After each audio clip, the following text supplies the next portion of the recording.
Uyazi kubhlungu ukuzwa abaholi bedlala ngabantu ngoba beyihluphekele ngoba bedinga usizo.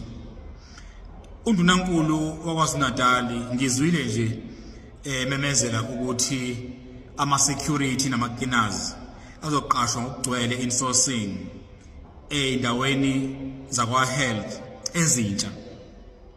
Now umbuzo khona ukuthi zingaki ibhedlela nama clinic ezokhandwa uhulumeni wakhe. Asikezwa nokukodwa okuthiwa kuzokhandwa.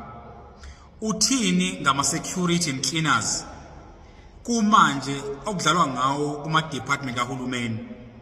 Kungani ethi ayonikwa insourcing ezibhedlela ezintsha noma ema clinic amasha? Into azikahle ukuthi ngeke ziyenzeke noma ikude ukuthi yenzeke.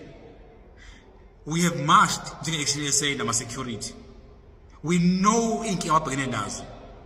Abantu abama security and cleaners baneyinkinga manje, not in future. So leyo ukuthi kuthiwe kudlalwe ngabo kuzokwenziwa makho ibhedlela, uthini ngama security premium lana okudlalwa ngawo uhulumeni wakho? Uthini ngama security angakhokhelwa every month mabethola imali zawo? Uthini ngabantu abaye ku December ngama holiday bengaholile uhulumeni ngenxa ukuthi ama companies aba exploit? Kungani kudlalwa ngabantu?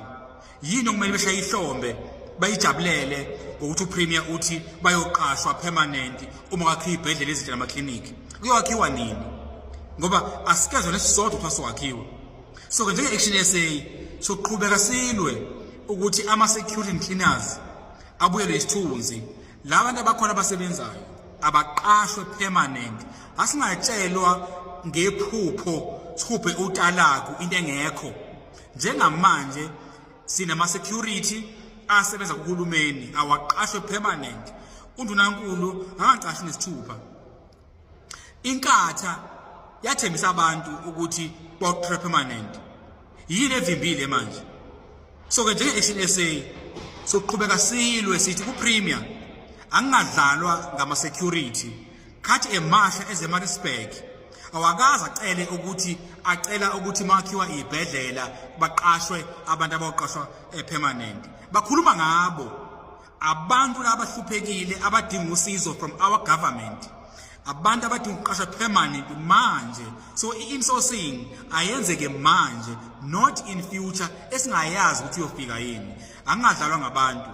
No, asizokuvuma thina njenge Action SA will continue fighting for insourcing.